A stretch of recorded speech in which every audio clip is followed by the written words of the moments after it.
Welcome back to the channel, everybody. I'm Dino, and this is the third and final installment of our ride around Northern Ontario. Today, Karl and I are going to take you up to Ranger Lake and ride some of the gravel roads up and around that area.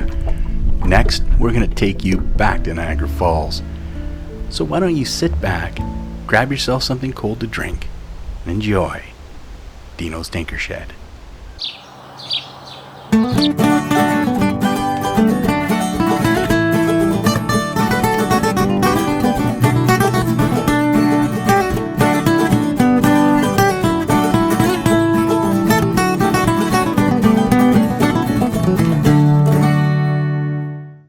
The night before our ride, I made a trip into Blind River to visit the Northern Ontario Logging Memorial.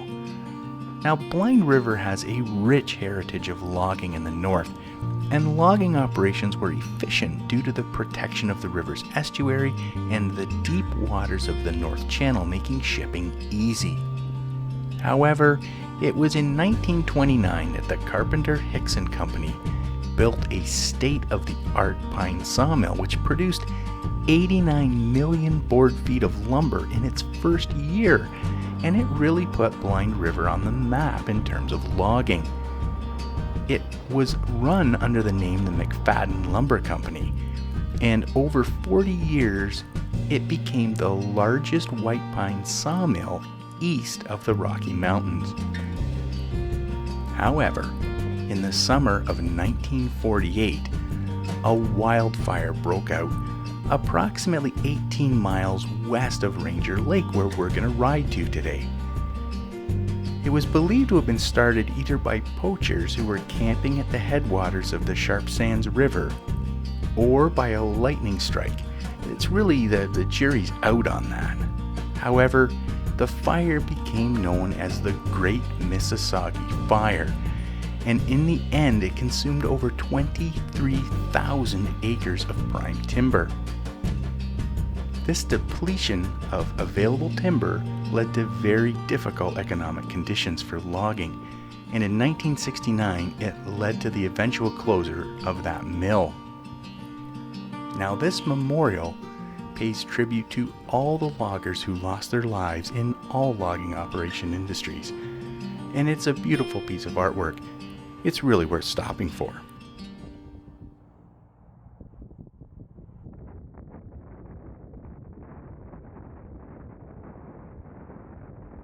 Karl and I got an early start the next day as we made our way up to Ranger Lake Road. We got onto Highway 17 and headed west, and once we passed Iron Bridge, I wanted to stop at one of my favorite places to just sort of nose around, which is Red Rock Falls. Now, this is one of 4 power generation stations on the Mississauga River, and in total they produce about 490 megawatts of power for the surrounding areas. It's a cool place to come and see, and I like the fact that you can still have access to the lakes around here to fish for walleye.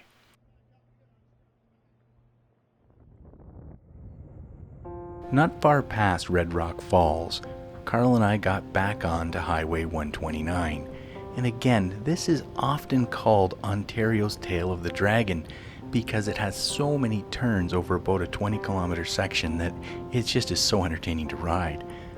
What I really like about it is the absolutely stunning views of the Mississauga River and the surrounding landscapes. Because the weather was so good, Karl and I decided we'd take a little bit of a break and look at some of the beautiful little small tributaries that sort of feed into the Mississauga River. On some of the floodplains and the deltas here, well, you can often see moose or bald eagles flying. It really is just really a nature preserve almost. And dotted along the way are a lot of these rustic campsites on Crown land where you can park for the night or up to 23 days for free. Most have access to the river, which gives you drinking water, fishing opportunities, or really, just like us, a place to enjoy nature.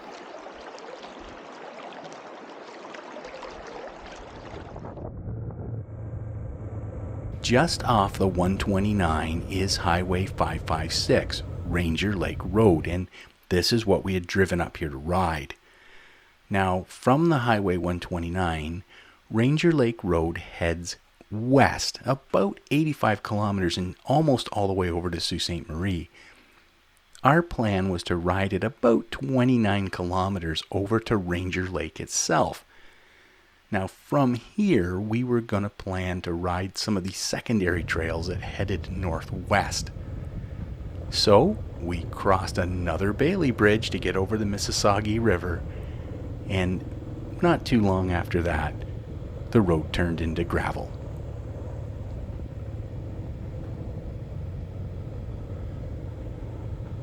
The gravel on Ranger Lake Road is very, very sandy, and we happened to hit a day where they were actually grading, so it was very, very puffy and fluffy. And I have to say, the Shinko 705 tires that I put on my DR650 definitely were not as confident inspiring as my old Kendas were. The front tire tended to wash around a little bit more than I liked, and the rear end just did not hook up as good as my old Kendas. There was this one section of pavement which was kind of odd. It was just about a 3-kilometer section in the middle of nowhere, but for the most part it was what we wanted, which was gravel. There is some traffic on this road and you have to be wary of that, and sometimes the locals do tend to drive pretty fast. This one guy that comes around the corner here is doing about 110k. Like, he was really moving when he went past us. So you got to keep your eyes open. However, after a bit of time, we decided we'd stop and take a little stretch and enjoy the area.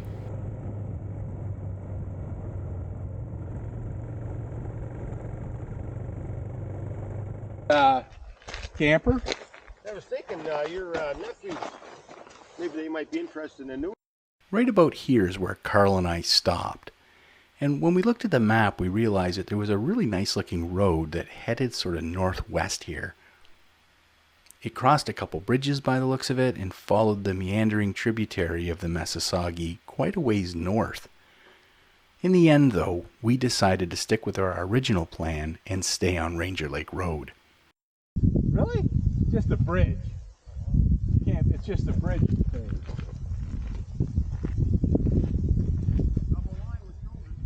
Wow.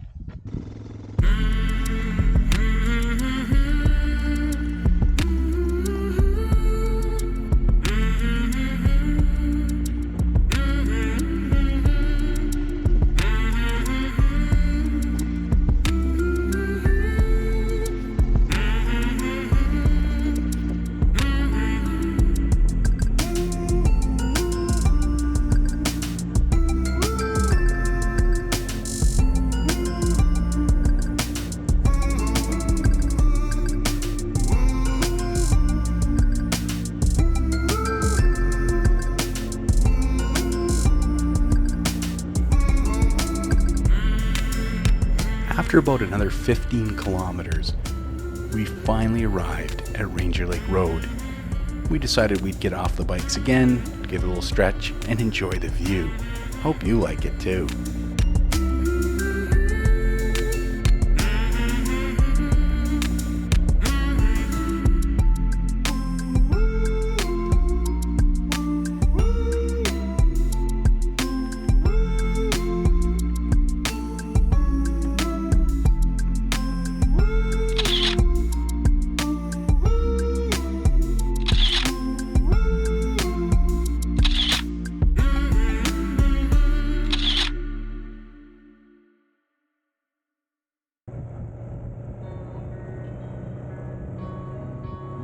As luck would have it, as soon as we stopped at Ranger Lake and pulled out the maps to sort of see where we wanted to ride from there, it started to rain. Now, it didn't rain a lot at first. It was more just sort of a heavy mist. But reading the clouds and the wind, we knew we were going to get something. And we really weren't prepared for it. When we left the camp in the beginning of the day, we checked the radar, we checked the weather, it looked clear. However, this just sort of blew in from I don't know where. Because of this, we didn't really carry any kind of rain gear, and we didn't want to get super soaked. Now, the hot coat and pants that I'm wearing, is somewhat waterproof. I've shown that in past videos. But we knew that if it really got bad, well, it would soak through the coat, and I didn't really feel like getting completely drenched on this day. So instead, we headed the bikes back towards Highway 129. And it was kind of fun because Karl took the lead on the way back. He's a better rider than I am, I've said this before, and it's fun to follow his lines. He's a lot more confident than I am in some of these areas. And it wasn't long before we were crossing over the Mississauga River again and back onto Highway 129, where, as we expected, the clouds opened up and peppered us with rain. Now, we slowed the pace down and just sort of followed Highway 129. It wasn't too bad, and honestly, our riding gear kept us quite dry even through this amount of rain. We ended up onto the smaller back roads as we made our way back to Blind River. And we decided we were kind of hungry and a little bit cold after a little bit of rain, so we just thought we'd just turn in for the night and headed back to the camp. And that's exactly what we did.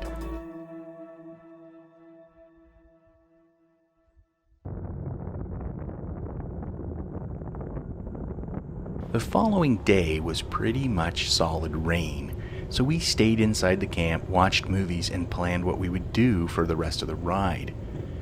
What we realized was Saturday was really the only day that was going to be clear of rain over the course of the next 8 days.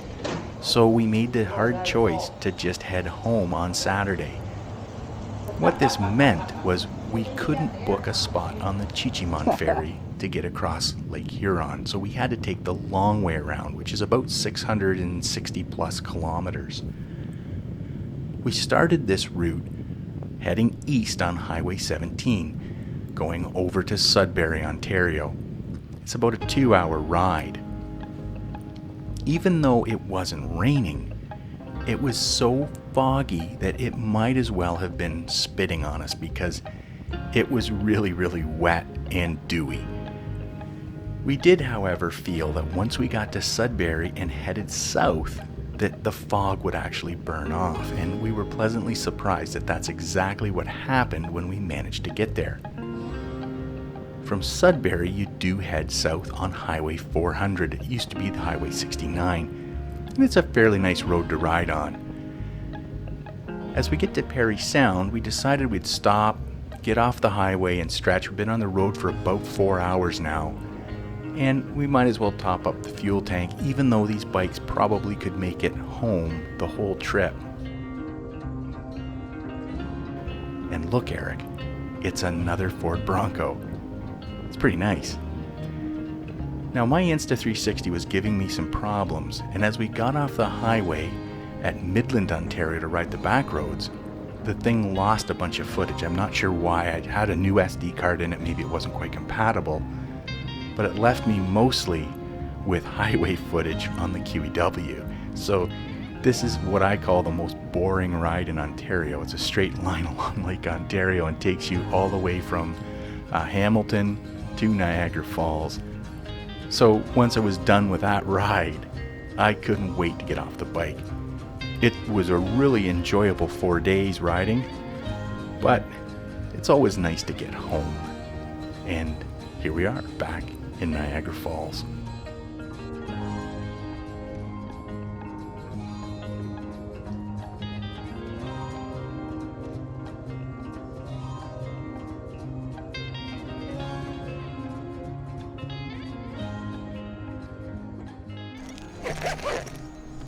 Okay, everybody, that wraps up this 3-part series on riding in Algoma country in Northern Ontario.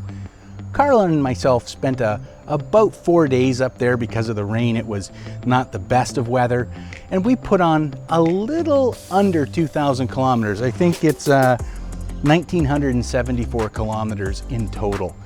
The bikes ran flawlessly, and the ride was really a lot of fun. I can't wait to go back up there and explore some of the smaller roads now that we've really proven to ourselves that these DR650s are a fun bike to ride on longer trips. I'd really like to take some time and thank my friend Kevin up at the camp. He's always been a good friend, and he really came through and helped us out to get into town when it was pouring rain, to get a little bit of dinner the first night, and then he even bought us breakfast on the day we were heading home. So Kevin, thank you so much for all the help you've provided our family over the last 30 years, and certainly on this ride with Karl and myself. Well, I hope that you enjoyed this 3-part series on riding around Algoma country in Northern Ontario. If you did, please consider leaving a comment down below to help me create better content in the future. Now, if you really did like it, you can always consider subscribing and liking the video. It helps YouTube to promote the video to others who may want to watch this style of video. Until next time, I got to get to work cleaning this up and getting it sort of put into the trailer, because soon I'm going to be pulling out the snowmobile, so I need to start working a little bit on that. But I do appreciate you stopping by, and I hope to see you soon here on Dino's Tinker Shed. You have yourself a great day. Bye for now.